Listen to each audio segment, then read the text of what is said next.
سميرة سميرة ما مي سميرة ما تكلمت يا مرة ما تنفس سميرة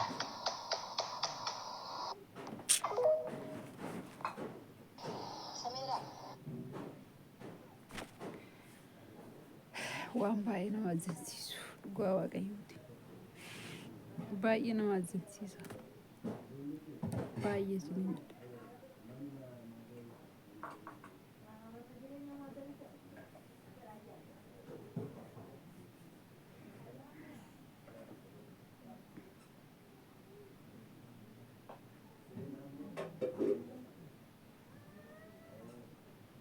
baay'ee namatti dhaga'ama nageenyi jaalala waaqayyo isinii haa baay'atu obboleewwan kiyyaa jirtu fayyaa nagaa keessanii ani jira galata waaqayyoo nagaa kooti baga jiraattanii isiniin jedha waan hundumaa dursa waaqayyo baga har'aa isin ga'ee baga jiraattan hundi keessanuu nus jira galanni waaqayyoodhaaf haa ta'u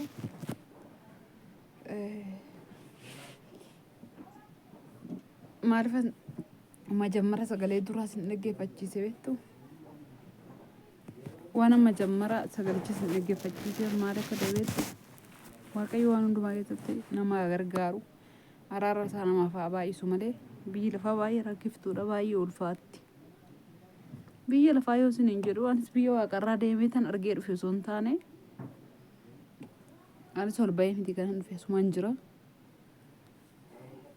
yeroon akkana jedhu garuu baay'ee ulfaata dhugaa waaqayyo sin hin jedhu asirraa achi wayyaa jenna achi immoo as wayyaa laata jenna obboleettiin kuni arabittiin akka ishee waamaa jirtu dhageessanii jirtu dubartittii arabaa sun akkatti ishee waamaa jirtu asarrii ishee ta'uun didduu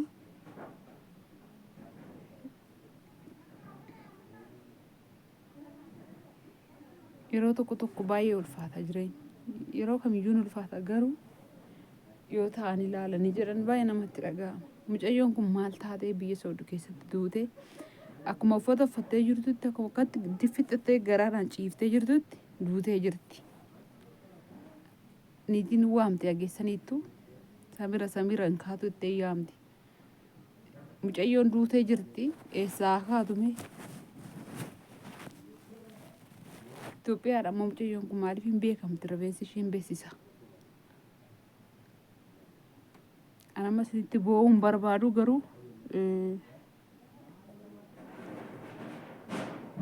nan hojjetadha jettee akkuma namaa biyyaa baate yeroo kun ishee mudatu namatti dhaga'ama isinii galee akkuma keenya nan hojjetadha nan guduunfadha warran gaattee biyyaa baate dhugaan isiniin jedha baay'ee nama rakkisa waan maal akka ta'e hin beeku waan namti kamiyyuu yoo itti ilaalanii jiran jireenyi baay'ee namatti ulfaa nama rakkisa dhugaa waaqayyo yoon akkana isiniin jedhu waan biraa osoo hin taane dhukkuba soo ta'e filachuu hin dandeessanii du'a tasaa waaqayyo sun haa oolchu anamma tiraasii of jala kaa'een taa'ee jira du'a tasaa waaqayyoon sun haa oolchu waaqayyo guddaan nama haa oolchu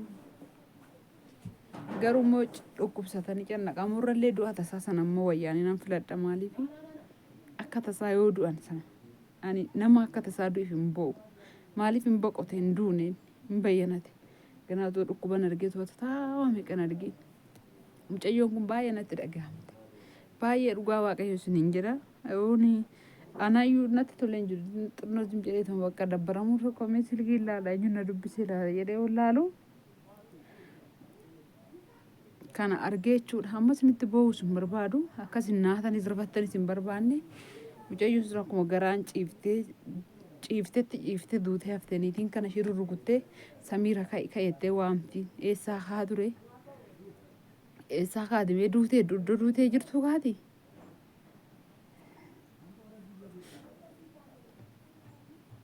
waa hundaafuu bakka jirtanitti waaqayyo nageenyaan sinaa eegu nagaatti jiraadha amma jirrutti amma kan dheengadde dubbadhee viidiyoo tokko yoo jedhanitti fakkaate torbee kana keessa tokko yoo waraabeera namni bilama laaltan natti fakkaatan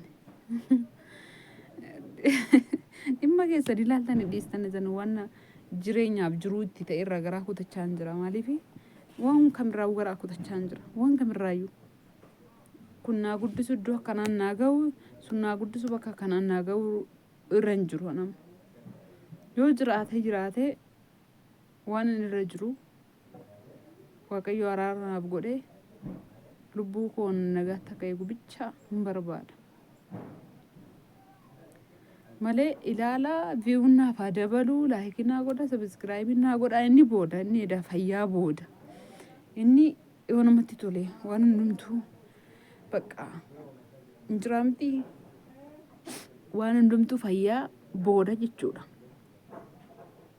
Guddachuunis uffata miidhagaa uffachuunis bakka waan babbareedaa gochuunis akka barbaadetti deemuunis akka barbaadetti dibachuunis yoo keessi namaa nagaa ta'e fayyaa ta'e namni alaa mul'isa.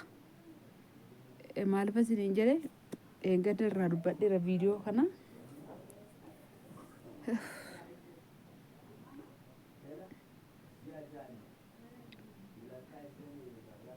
Waan isiniin jedhee maal akka ta'e beektu amma duunaa booda duunaa fi bor duunaa keenya hin beeknu. Kanaaf anneen gaddas viidiyoo sana isiniin jedhe. Dhiifama ishii sinirratti lixxifadhe. Hin beekamu kaa yeroon akka ammaa mucattiin kun hojiidhaaf biyya Orommaa dhaqxe malee du'u biyya Orommaa hin deemne biyya Saawudii deemuun ishee hojjetattee jijjiiramtee warra ishii maatii ishii ofii jijjiiruu manaa baate kaayyoo qabdi ishiinis. Garuu du'atu qaddame too ishiin achichis hin deebiin agartanii. Ani dursa isin argitaniitu ta'a otoo ishii isinitti agarsiisa. Otoon kan koraajuu kashiyyuu natti dhagahame. Maaliif isiniin jedhe yeroon jiraatamu hin beekamu amma jirrutti wal jaallachuu fi sa'aatii wal argine keessatti bicha isa kenna wal argine keessatti waan nagaa walii yaadne. Madaamii himti keenya yoo nu ifatte illee ijoollee himti ishii illee yoo nu ifatte waan nagaa walii yaadne waan nagaa itti deebisne akka kiristaanaattis haa ta'u akka amantaa kamiittiyyu dhugaan isiniin jedha waan ta'eef baay'ee natti dhidhiphachuu jalqabe. Egaa yeroo baay'ee waa'ee dhukkubaa isinitti himachuu osoo hin taane amansiisaa miti jechuudha jireenyi iddoo kana jiraatan. Namni kan argachuu hin dadhabee san argachuu hin dadhabee jedhee wata malee sobaaboonni inni sobaaboo dhugaa waan ani beeku umurii koo kanatti ani waan baay'ee argeera.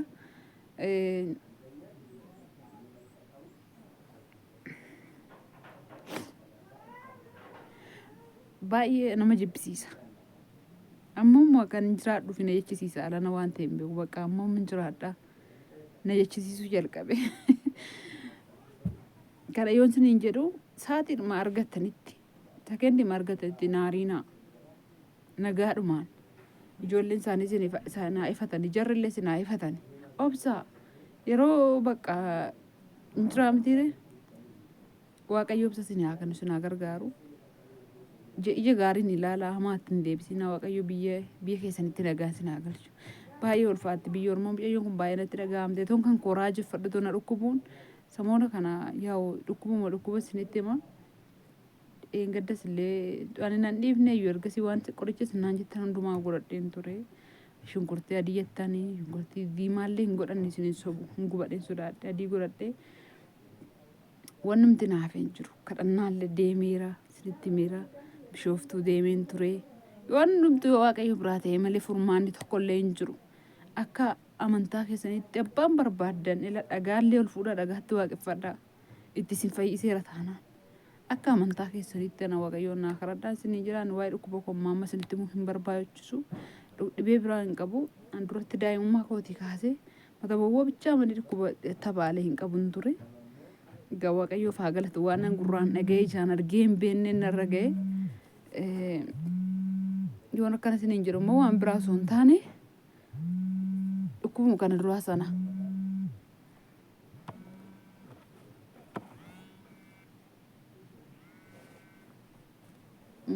Sorsa adda walee addaan nukuta dhiifama. Maaliif isiniin jedhee dhukkuba biraa osoo hin taane dhukkubuma santu na dhiisuu didee eeggaddumallee akka bareesaa halkan natti deebi'ee yaa'u erga gaafa isinitti himee kaasee guyyaa tokko ittiin nagaa argadhe malee amma ji'a lammaffaaf deema nagaa na dhowwee jira. Homaa gochuu hin danda'u. Akka barbaadanitti akka waan barbaadanitti amanaati naa kadhadhaa Waaqayyo. Yeroo ofii keessanii kadhannaa kadhattan naa kadhadhaa lubbuun koo akka jiraatu qofa. anillee yoon cubbuun koo baay'atee du'ellee homaa miti anillee amma kana nyaadheerasii cubbuu waan baay'ee hojjedheerasii qulqullinatti waan hin qabu fuula waaqayyoo fuuldura hin qabu. Dhalli kootuu nakee agar hin beekne na wajjin akkan duune. Yoon akkanas hin jedhu hin beekamu waan ta'eef yerichi. Kanaafuu waan anis mana yaalatti deddeebi'ee waan qorichaa manguura waan qorichaa inni manguura. Waan qorichaa inni manguura kana irraan kaawwadha jechuudha. Dheengaddas harkaan deebisanii kaleessa malee dheengadda hospitaala dhaqee inni didan ammas opereeshinii sin goonu daa'ima miidhamalee inni didanii kana guuran itti kennuudha maqaa kanuma bitaa kaa gadi ba'e kanuma guuru bu'aan koo kana ta'e jechuudha. Bu'aan koo kana ta'e ana nama dhukkubsachuu mallee nama waan gaarii na eeggata waan gaarii waan baay'een hojjedhadhee of yaadutu kana ta'e. Kanaafiyyuu namni yeroo itti wal dhabuu hin beekamu amma jirtanitti sararatanyaa wajjinillee gaarii waliif yaadaa sararatanyoonni qomoo biyya biraallee hin jiru Itoophiyaan hin jiru saganditti wal biraa wal dhabnu hin beeknu waan ta'eedhaaf waan gaarii waliif yaadaan siniin jedha waaqayyo sinaa eebbisu sinan jaalladha. Mucayyoo kana immoo waaqayyo lubbuu ishee nuuf haa maaru amma boo'uu sin barbaadu danda'ee sin boo'u sinan jaalladha nagaan naaf turaashi.